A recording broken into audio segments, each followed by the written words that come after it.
Welcome to our channel Educare with deer.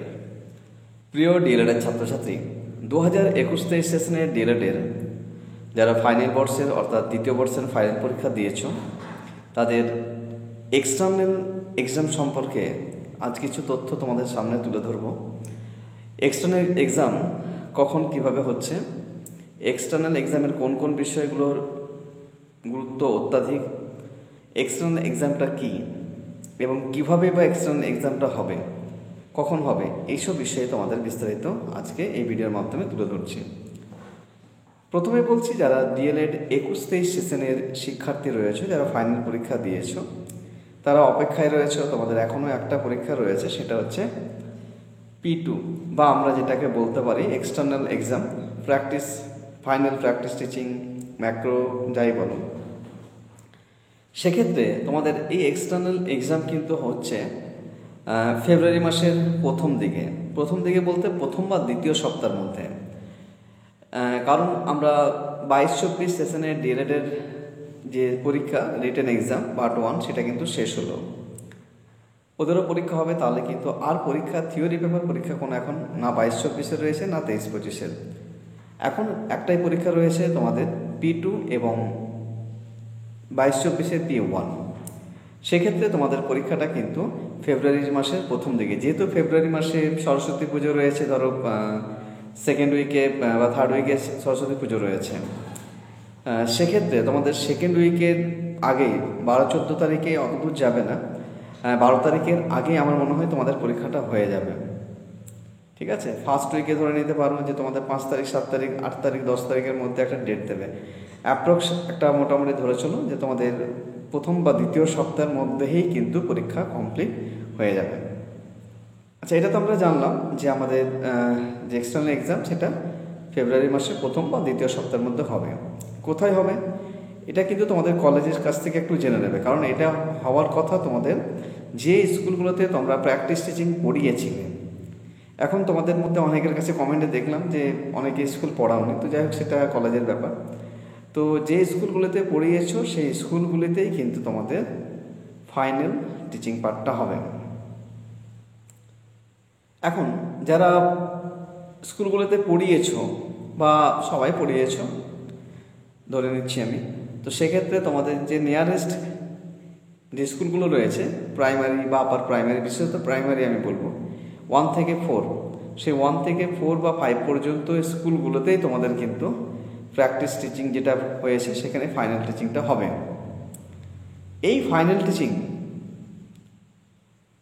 দেওয়ার সময় তোমাদেরকে কোন কোন কপিগুলো নিয়ে যেতে হচ্ছে, কোন কোন কপিগুলো নিয়ে যাবে? স্কুল বেসড অ্যাক্টিভিটির কপিটা, সেই সঙ্গে আদার্স ইন্টার্নশিপের 2টো কপি, ডেলি লেসন প্ল্যান যেগুলো বানিয়েছো 10টা করে, বাংলা, ইংলিশ, ম্যাথ, ইভিএস সেগুলো, এবং ফাইনাল কপিটাই কিন্তু তোমাদের থাকবে। ফাইনাল কপিটা তোমাদের থাকবে 30 নাম্বার। যে ফাইনাল কপিটা তোমরা বানিয়েছো, অর্থাৎ ম্যাক্রো লেসন, একটা বাংলার, একটা ইংলিশের, একটা ম্যাথের, একটা ইভিএসের, এটাতে তোমাদের 30 নাম্বার থাকবে। এটা তো হলো। এরপরে এই যে কপিটা বানাচ্ছ ফাইনাল কপিটা, সেই ফাইনাল কপিটা থেকে তোমাদের 2টো বিষয়কে পড়াতে হচ্ছে। বাংলা এবং ইংলিশের মধ্যে একটা টপিক পড়াবে, ক্লাস 1 থেকে 4-এর টপিকটাই নেবে ক্লাস 1 থেকে 4-এর মধ্যে। ইংলিশ, বাংলা ইংলিশ একটা, ম্যাথ এবং ইভিএসের মধ্যে একটা নেবে, ম্যাথমেটিক্স এবং ইভিএসের মধ্যে একটা নিচ্ছ। তাহলে বাংলা ইংলিশের মধ্যে একটা, ম্যাথ আর ইভিএসের মধ্যে একটা পড়াচ্ছ। 2টো টপিক তোমাদের পড়াতে হচ্ছে।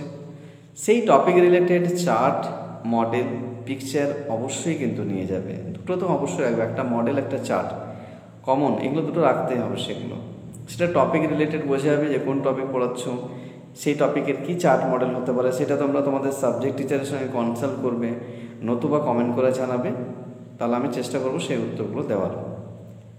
এবং সেই টপিকগুলোকে শুধু কপিটা বানালেই হবে না, আর চার্ট মডেল বানালেই হবে না, সেটাই কিন্তু তোমাদের প্রিপারেশন নিতে হবে, ভালো করে যে পড়াতে হবে। এখন তো আর তোমাদের পরীক্ষা শেষ হয়ে গেল, থিওরিটিক্যাল পরীক্ষা তো শেষ, তাহলে তোমাদের এখন একটাই কাজ, সেটা হচ্ছে ডেমনস্ট্রেশন, ডেমোটাকে প্র্যাকটিস করো। যেটা তুমি পড়াবে, ধরো বাংলা বা ইংলিশ যেটাই পড়াচ্ছ সেটাকে ভালো করে প্র্যাকটিস করো রীতিমতো বাড়িতে।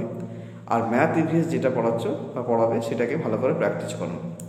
সেই রিলেটেড চার্ট মডেল যদি নিজে বানাতে পারো খুব ভালো, নাহলে কোনো যারা বানায় এইসব চার্ট মডেল এগুলো তৈরি করে দেয়, যারা আর্টিস্ট তাদেরকেও দিতে পারো, তারা খুব সুন্দর সেই চার্ট বা মডেল তৈরি করে দেবে। কিন্তু সেটাকে নিয়ে রীতিমতো বাড়িতে প্র্যাকটিস করো, পড়ানোর প্র্যাকটিসটা নিজের মধ্যে নিয়ে আসতে হবে। দেখবে অল্প সময়ের মধ্যে কিন্তু তোমাকে সুন্দরভাবে পড়াতে হবে। এক্সপ্লেনিং পার্টটা, ব্ল্যাকবোর্ডটাকে ইউজ করতে হবে। টিএলএমটা যেটা নিয়ে যাবে চার্ট বা মডেল, সেটাকে তোমাকে খুব সুন্দরভাবে প্রেজেন্ট করতে হবে। ছেলে মেয়েদেরকে প্রশ্ন করতে হবে, তাদেরকে রিইনফোর্সমেন্ট দিতে, উৎসাহ দিতে হবে, ফিডব্যাক নেবে। এইভাবেই কিন্তু মোটামুটি সমস্ত স্কিলগুলোকেই কম বেশি ইউজ করতে হবে এবং কনফিডেন্সের সঙ্গে পড়াতে হবে। পড়াতে গেলে দেখবে তোমাদের মধ্যে অনেক ভয় ভীতি আসছে, যে মাস্টারমশাই থাকবেন, এক্সটার্নাল থাকবেন বা ইন্টারনাল সাবজেক্ট টিচাররা থাকবেন, কীভাবে পড়াবো সেখানে, পড়ানোটা খুব ইজি নয়, কত মনে হবে। সত্যি তাই, কিন্তু রীতিমতো যদি তোমরা প্র্যাকটিস করো দেখবে সেখানে সেই ভয় ভীতিগুলো দূর হয়ে যাবে। তো আশা করা যায় তোমাদের বোঝাতে পারলাম বিষয়টা কী করে, কী কী খাতা লাগবে, কবে নাগাদ হতে পারে, কোথায় হবে এবং কিভাবে পড়াবে। নিজের মধ্যে কনফিডেন্স লেভেলটাকে নিয়ে আসতে হবে যে না আমি পারবো। তো এই কনফিডেন্স লেভেলটা তখনই আসবে যখন রীতিমতো তুমি বারবার প্র্যাকটিস করবে, বাড়িতে বারবার প্র্যাকটিস করো, পড়ানোর অভ্যাস করো। আমিও বললাম যে তোমাদের ভিডিও দেবো, অবশ্যই দেবো, কারণ আজ পর্যন্ত ধরো তোমাদের ডিএলএড 22-24 পরীক্ষা শেষ হলো আজকে পর্যন্ত। তো কাল থেকে ধরো আমরাও খুব একটা চাপে নেই, ফ্রিতে থাকবো। তো কাল থেকে আমি তোমাদের ভিডিও দেওয়ার চেষ্টা করবো রীতিমতো। সেই ভিডিওগুলোকে দেখো, কীভাবে ডেমনস্ট্রেশন দিচ্ছি, তোমাদেরও কীভাবে দিতে হবে, সেগুলো বারবার প্র্যাকটিস করো, দেখবে খুব সুন্দরভাবে তোমরা রেডি করতে পারবে। তো যাই হোক, বিষয়টাকে লক্ষ্য রাখবে, কী কী বললাম সেই কথাগুলো মাথায় রাখো। আর অবশ্যই কিন্তু চ্যানেলটিতে তোমরা থাকবে, কারণ আমি প্রত্যেক দিনই ভিডিও তোমাদের দেবো। আজ পর্যন্ত ব্যস্ততার মধ্যে ছিলাম, কাল থেকে একটু হালকা থাকবো, তোমাদের রীতিমতো আমি ভিডিও দেওয়ার চেষ্টা করছি। তোমরা সেগুলোকে দেখো, বাড়িতে প্র্যাকটিস করো। আর যেটি পড়াবে, যে টপিকটা পড়াবে, সে বাংলা ইংলিশ পড়ো বা ম্যাথ ইভিএস পড়ো, যেটা পড়াবে সেই টপিকটাকে কিন্তু ভালো করে পড়ো, পড়ে পরে পড়াবে, তাহলে দেখবে খুব সুন্দর প্রেজেন্ট করতে পারবে। তো চলো, খুব শীঘ্রই পরবর্তী তোমাদের ডেমনস্ট্রেশন পার্টে দেখা হচ্ছে।